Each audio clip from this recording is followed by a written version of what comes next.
Hello Internet, I'm Zon and welcome back to another Let's Play. As you can see from the title screen here, the game we're going to be playing through in this particular series of videos is a classic from the SNES era and one of my personal favorites. This is Demon's Crest.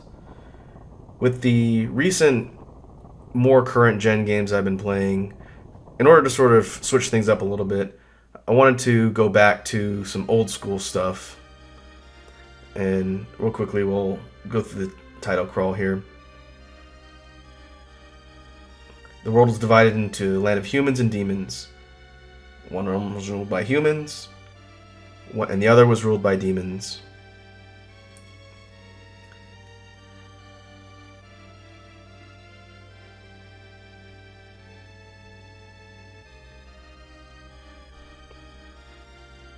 One day, 6 magical stones fell from the sky into the demon's realm. Inscribed on the stones were the crests of fire, earth, air, water, time, and heaven.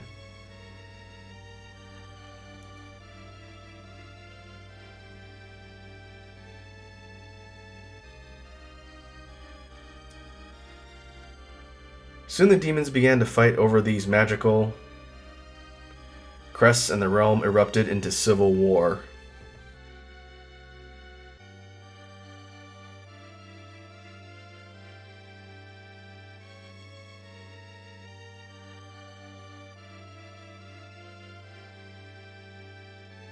Finally, the red demon defeated all the others and collected 5 crests.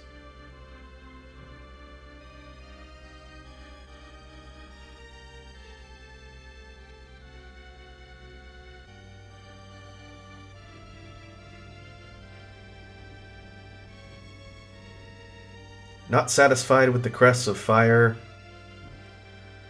earth, air, water, and time, the red demon challenged the demon dragon for the crest of heaven.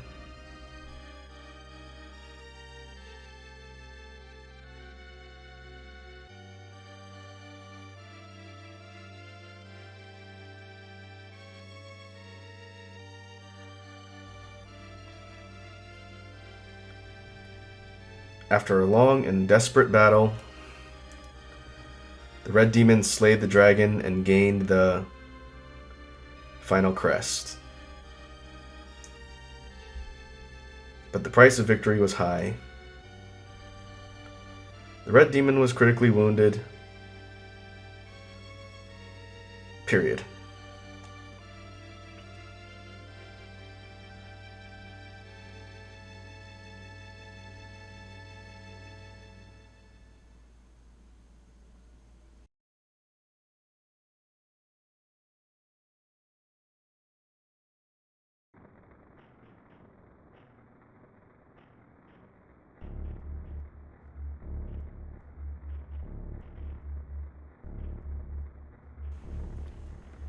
I have defeated the red demon. This fellow's name is Phalanx. I shall reign supreme.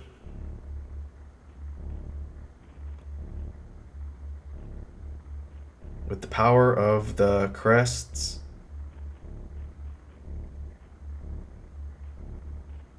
both the demon world and the human world are mine. It was a very slow text crawl in the opening here.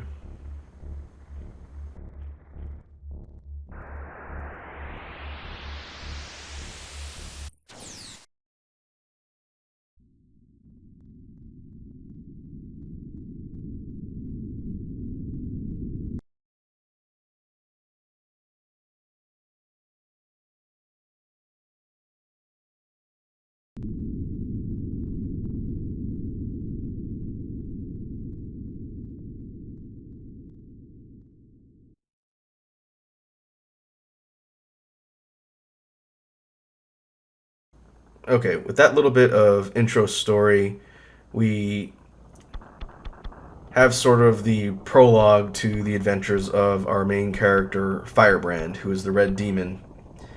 The basic summary of the story is these magical crests inscribed with different elemental powers fell into the demon world and they fought over it.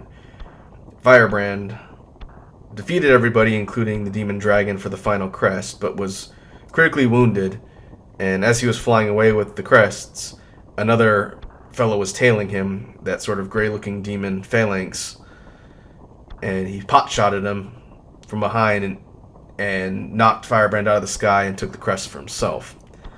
The basic story of the game here is you, as Firebrand, have to get the crest back and also stop Phalanx from taking over the demon realm and reigning as Supreme Emperor.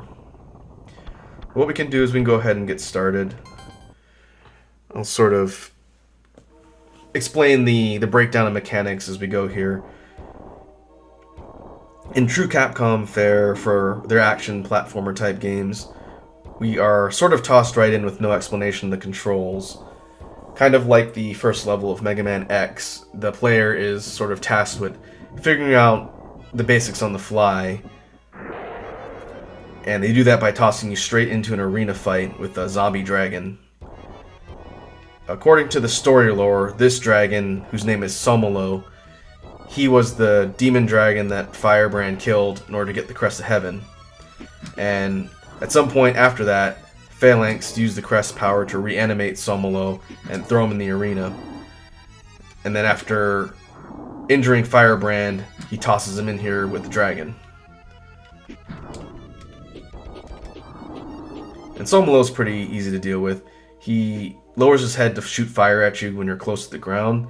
So in order to bait him into a safe height in order to shoot him, you just have to stay on the ground and wait for him to bend forward, and then you just shoot him in the face 5 times or so. Right away after knocking out Somolo, Firebrand breaks through out of the arena and into this sort of graveyardish type area. And before I move forward, I just want to explain the controls real quick. The directional pads move side to side. There's no duck. Firebrand can't duck. And up doesn't do anything when you're on the ground. If I hit B, I have a jump. A, headbutts. I'll demonstrate what that looks like in a little bit. Y is your fire. You can see in the HUD, the upper right, the first sort of open symbol with the fire shows that I have just basic flame breath equipped. Firebrand can fire one of the projectiles on screen at any given time. If I jump and then hit jump again, I can hover. And I don't have to push anything, and Firebrand will just sort of float in the air indefinitely. In the older Gargoyles Quest games, I know he could do this, but he had sort of a flight meter that would decay, and then he'd slowly lose altitude till it ran out. In Demon's Crest, you can sit here and float indefinitely, and there's no penalty. Let's see. I can't demonstrate the wall clinging ability, but we'll go ahead and move forward. This is still technically the intro part of the tutorial. And it turns out Somolo wasn't actually dead. Instead, he'll poke his head through the opening and try and shoot fireballs. Just like before, you shoot him in the face 3 times, and you get a pretty neat decayed sprite of his head, and now he's done. This particular item is a health container. Collecting it will refill your health to max and boost your health containers by 1. I now have 5 total health containers. Now we are officially in the first area of the game proper, and I can hit start to go into my inventory screen. The way the game is set up is on the right with the stone relief there. That is the literal Demon's Crest.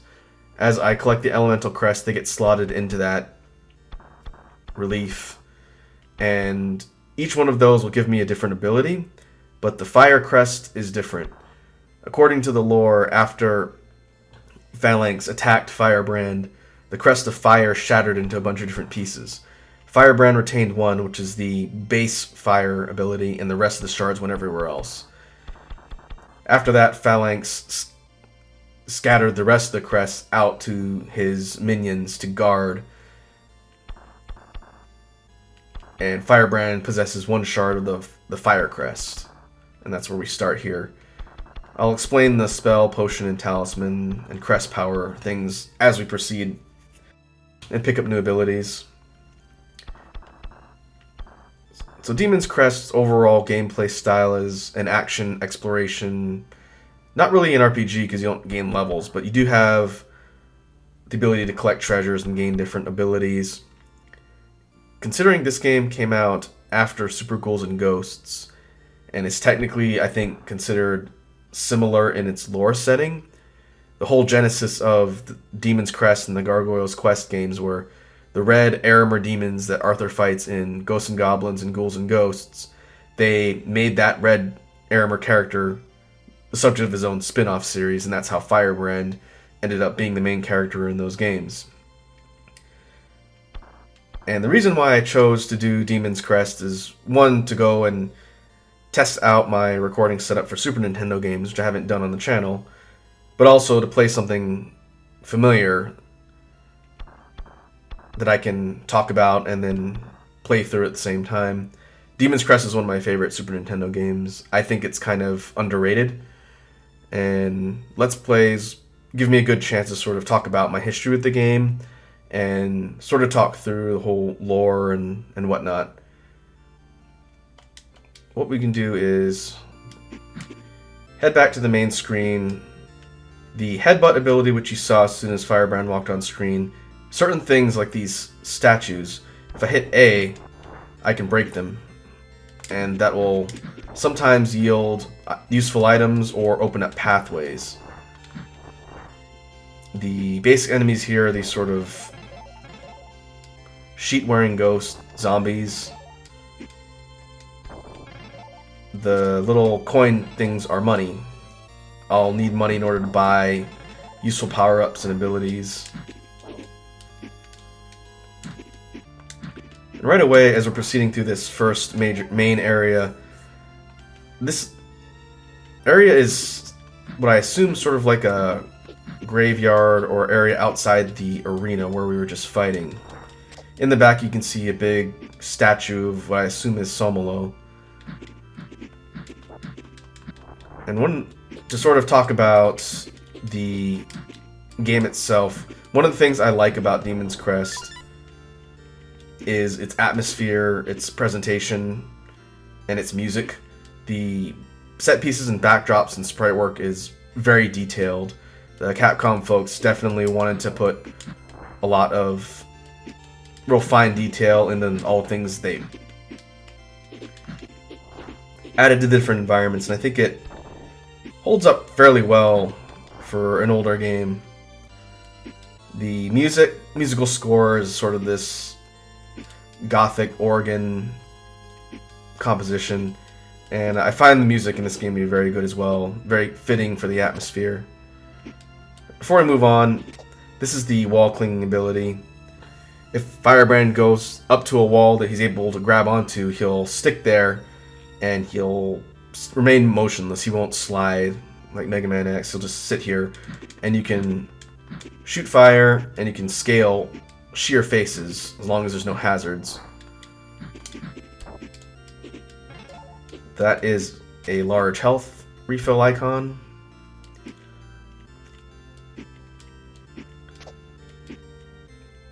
Very similar to how Mega Man X's intro stage is set up.